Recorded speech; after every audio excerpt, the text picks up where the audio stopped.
guys, welcome back to the Rediscovery Effect. I'm Bobby, and today our park bench guest interview is Debra Zender. Thank you for having us today. Hi, you're welcome. So Debra, what is the name of your business? D. Zender Art. D. Zender Art, and meaning art in the name, so I'm assuming you're an artist. What else do you do?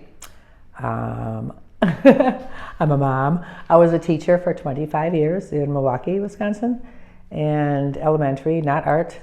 Not art. Not okay. art, but I did get in trouble for teaching art a lot. Teaching art a lot, and Yes. And I believe you mentioned you used to teach chess. I did. I was a chess coach in elementary school Okay. and middle school. All right. And I've hosted 19 tournaments, I think. Goodness, that's quite a bit. So Yeah. that might explain some of your art pieces here. Yes, Okay. I did sell a few. Okay. A Well, months you back. talked a little bit about how you got started. You said you kind of taught it on the side when you were a professional teacher. So how did you really get started? Because most artists start at a young age. My sister had a lot of art stuff, and I used to play with her pastels and her little gummy eraser, the white one that was squish. And then I'd play with her stuff and then put it back like I didn't. And then my dad used to help. He used to do all the scenery for school plays, and Okay. he'd have me help him. He liked that I like to get messy, and I still do. Okay. I used to beg to finger paint, and now I paint a lot with my hands. Okay. So it sounds like your family overall was involved, and you got to observe your father doing it and participate a little bit at a young age, and that kind of just sparked your interest growing up. Okay, perfect. So you've had it sounds like a little bit of a varied career. So how do you stay motivated to just to continue to make art all the time? Because it seems like sometimes it can be a little bit of a thankless job. I don't even stop ever.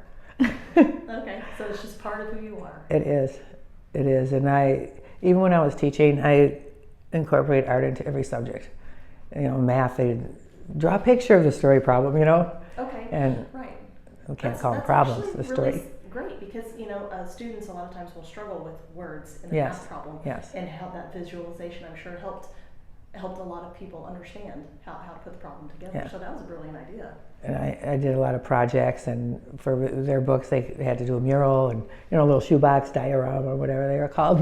Right. And I was always the face painter at events and the scenery and plays, just like Dad. They'd ask me, can you do this, can you make this? So when they had the budget cuts, I got to be the art teacher. So that was fun. That was for 2 years. I got to teach art full time. So.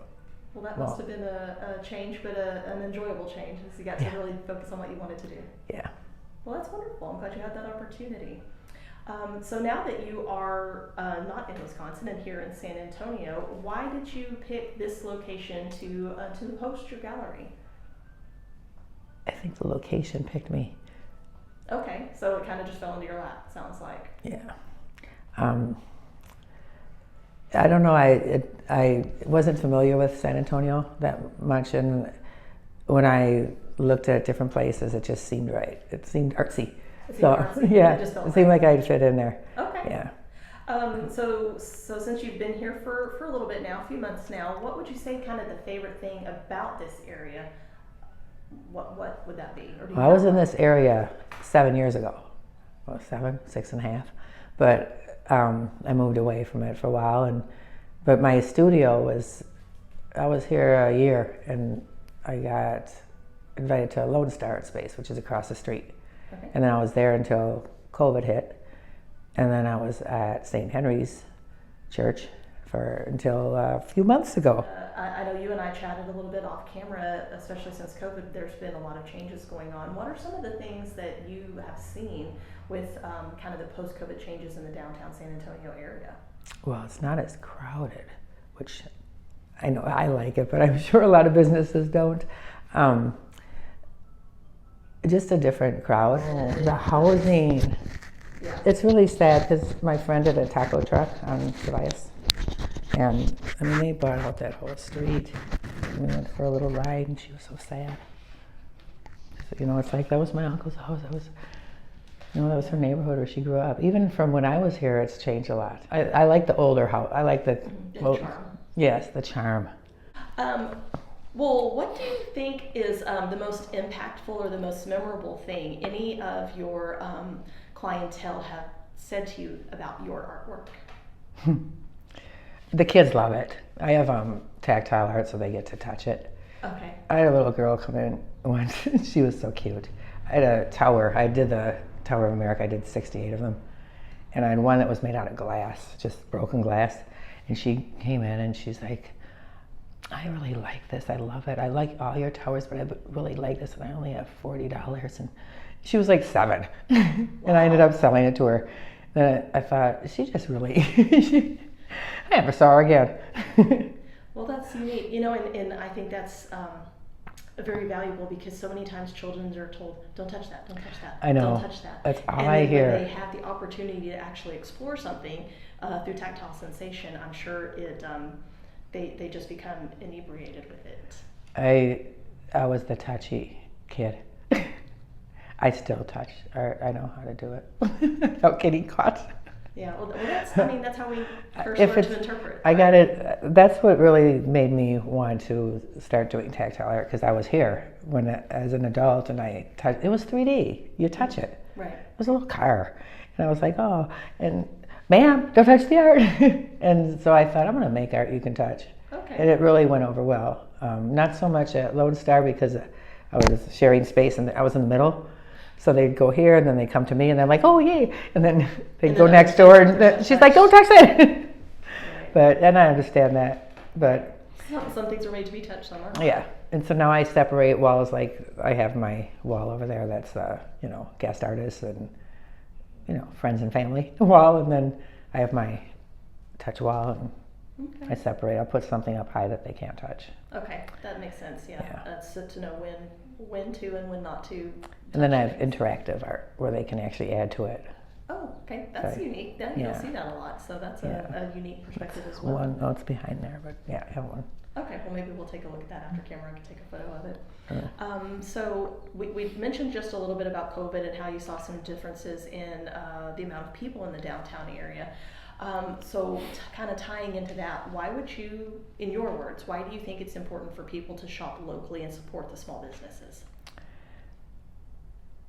That's just a common sense. Because we're all struggling, we need to look out for each other, I know people who've just gone out of business, and it's so sad. They lose their home, and it's like they lose everything. They do. And I know what it's like to almost hit rock bottom, because it's like it's happening.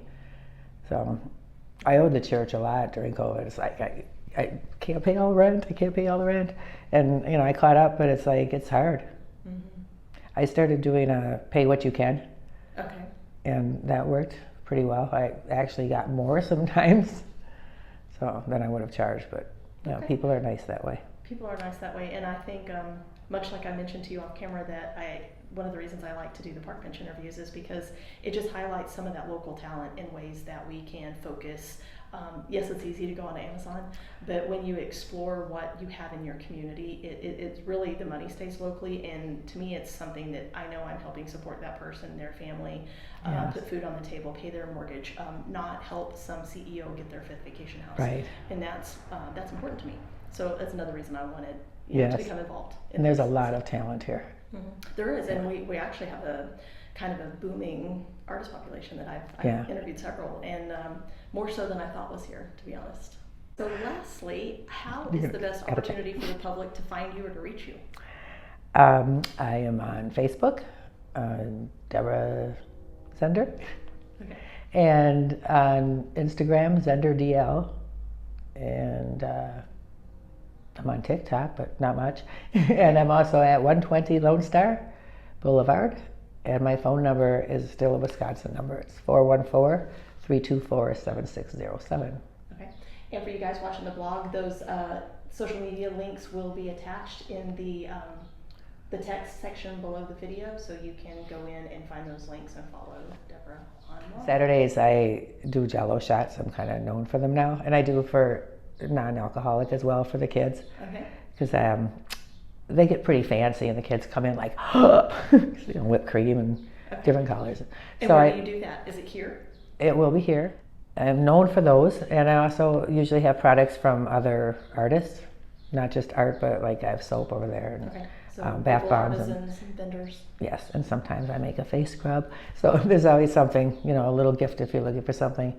And I also do interactive art. So there's a kids section outside, and I hope to expand it.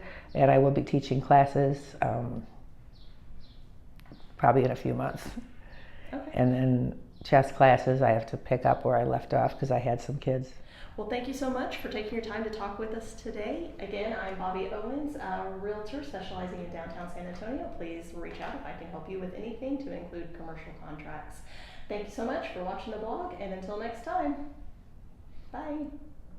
Bye.